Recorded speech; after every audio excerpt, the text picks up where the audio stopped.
Warren Buffett was sitting on over $300 billion in cash heading into a period when markets were still relatively strong and a lot of people questioned it. They said he was missing out. They said cash was dead weight. They said in a world of rising assets, holding that much liquidity made no sense. Then the market dropped, valuations reset, and suddenly that same cash position didn't look conservative. It looked powerful. That's the shift most investors misunderstand. Cash feels useless during good times and invaluable during bad times. And knowing when that transition happens is what separates reactive investors from prepared ones. There's a constant debate in investing circles. Cash is trash versus cash is king. Both statements are true, but only in the right context. During long bull markets, when inflation is moderate and asset prices are rising, cash tends to lose value in real terms. It sits idle while equities, real estate, and other assets compound. In that environment, holding excessive cash creates opportunity cost. You're not just preserving capital, you're missing growth. That's where the cash is trash argument comes from. It's not that cash is useless, it's that over-allocating to it in a growth environment can quietly drag down long-term returns. But the moment the cycle shifts, the narrative flips. When valuations are stretched, when interest rates rise, when economic uncertainty builds, cash starts to gain a different kind of value. Not because it generates high returns, but because it gives you flexibility. During a recession or market correction, cash becomes one of the most strategic assets you can hold. It allows you to act when others are forced to react. That's when cash is king stops being a cliché and becomes a reality. What Buffett has historically done is not random. He doesn't suddenly decide to hold cash when markets crash. He builds that position before the downturn becomes obvious. When valuations are high and opportunities are limited, he trims positions, reduces exposure to overpriced assets, and gradually increases cash holdings. That cash isn't sitting idle in a checking account. It's typically parked in short-term instruments like treasury bills, generating modest but stable returns while preserving liquidity. The goal isn't to maximize yield, it's to maintain readiness. This is where most investors get it wrong. They wait until the market drops to start thinking about cash. By then, the opportunity to build that buffer without selling at a loss is already gone. Smart money accumulates cash during strength, not during panic. It's a proactive move, not a reactive one.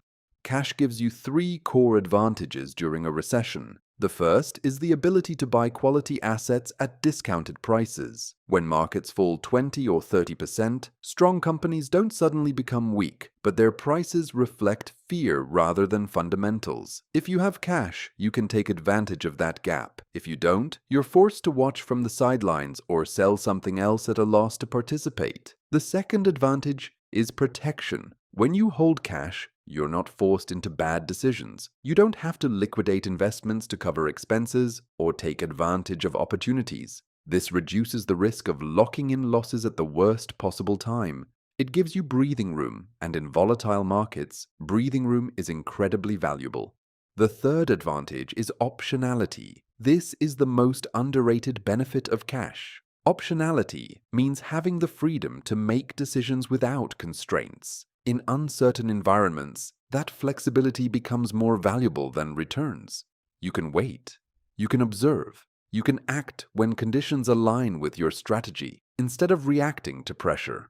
But there's a flip side, and this is where the conversation needs balance. Holding too much cash for too long comes at a cost. Inflation erodes purchasing power. Even if your nominal balance stays the same, what that money can buy decreases over time. In extended periods of growth, staying heavily in cash can significantly underperform other asset classes. That's why cash is not a permanent strategy. It's a tactical position.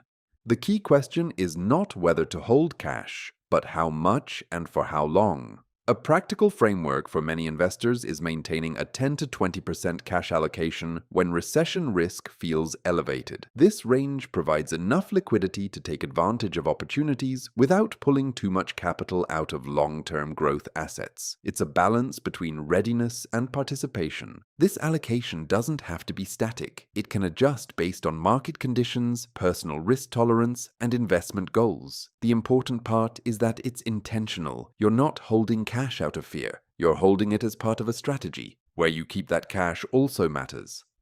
Leaving it in a zero-interest account defeats part of the purpose.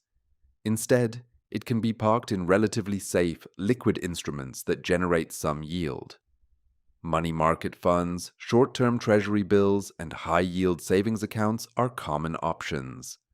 These instruments provide modest returns while maintaining accessibility and low risk.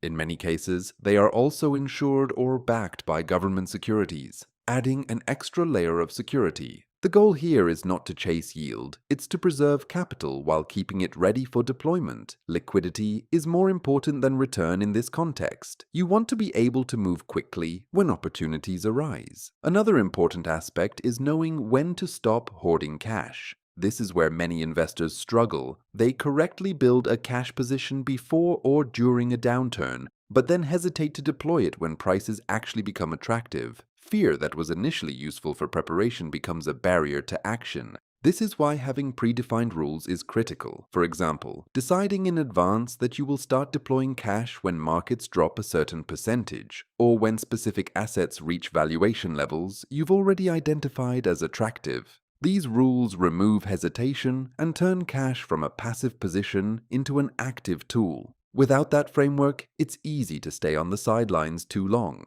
Markets often recover faster than expected, and waiting for perfect clarity can result in missed opportunities. The same uncertainty that causes prices to drop is what creates the opportunity to buy. If you wait for that uncertainty to disappear, the prices will likely have already adjusted. This is also where discipline matters. Deploying cash doesn't mean going all in at once. It can be done gradually, layering investments over time as conditions evolve. This approach balances the risk of entering too early with the risk of missing the opportunity entirely. Another layer to consider is how cash fits into your overall financial situation.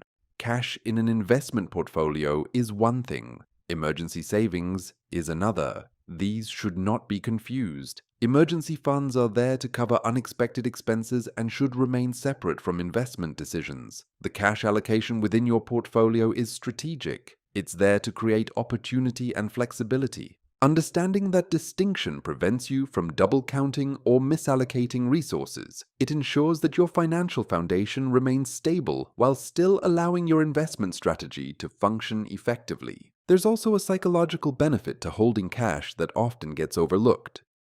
Knowing you have liquidity available can reduce stress during volatile periods. It creates a sense of control in an environment that often feels unpredictable. This can help you stay invested and avoid panic selling, which is one of the most damaging behaviors during a downturn. However, that same psychological comfort can become a trap if it leads to inaction. The goal is not to feel safe in cash, but to use it strategically. Comfort should not replace discipline.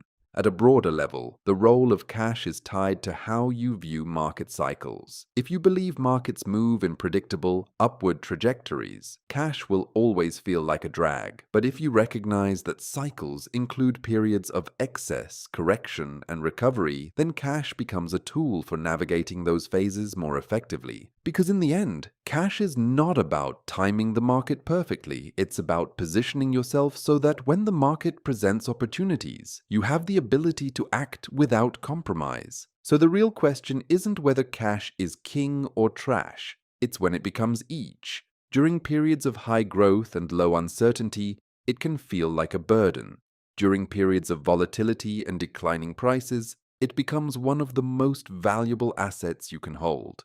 And the difference between benefiting from that shift or missing it comes down to preparation. Building cash when it's uncomfortable, holding it with purpose, and most importantly, having the discipline to deploy it when the moment comes. So I'm curious, are you holding more cash than usual right now? And if you are, Do you have a plan for when you're going to use it, or are you still waiting to decide? One additional layer that becomes important when thinking about cash is understanding the difference between strategic patience and passive hesitation. On the surface, both can look the same. You're holding cash, you're waiting, and you're not making aggressive moves. But underneath, they are completely different mindsets. One is intentional and guided by predefined rules, while the other is driven by uncertainty and indecision. During a recession, that distinction becomes critical, because the value of cash is only realized if it is eventually deployed with purpose. Strategic patience means you already know what you're waiting for.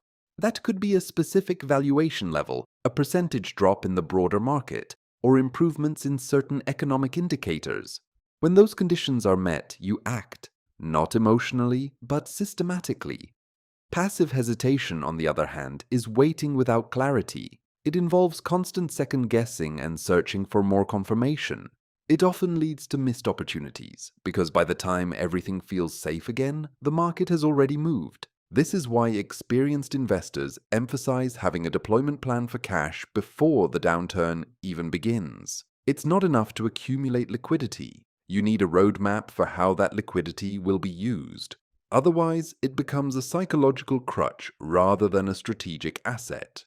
Another important consideration is how quickly to deploy cash once opportunities start appearing. There is a natural temptation to wait for the absolute bottom, to try and maximize the value of every dollar. But in reality, bottoms are only obvious in hindsight. Attempting to time them precisely often leads to delayed action or no action at all. This reduces the overall benefit of having cash in the first place. A more effective approach is gradual deployment. You spread investments across different price levels as the market declines and begins to stabilize. This allows you to participate in the recovery without needing to predict the exact turning point. It aligns with a broader philosophy of reducing reliance on perfect timing and focusing instead on consistent execution. It's also important to recognize that not all opportunities during a recession are equal. Many assets will decline, but the quality of those assets varies significantly. Having cash allows you to be selective. You can focus on investments with strong fundamentals, durable business models, and long-term recovery potential, rather than simply buying what appears cheap. This distinction between cheap and valuable is critical. Some assets fall due to temporary factors and recover over time. Others decline because their underlying business is deteriorating. Cash gives you the flexibility to choose wisely instead of reacting broadly. Interest rates also play a key role in how attractive cash becomes. In higher rate environments, cash and short-term instruments can generate meaningful returns. This reduces the opportunity cost of holding them. In lower rate environments, the return on cash is minimal, making it less appealing to hold large allocations for extended periods. This means the cash is king argument becomes stronger when interest rates are elevated. Not only does cash provide optionality, but it also generates a baseline return while you wait. This helps offset inflation and makes the holding period more efficient.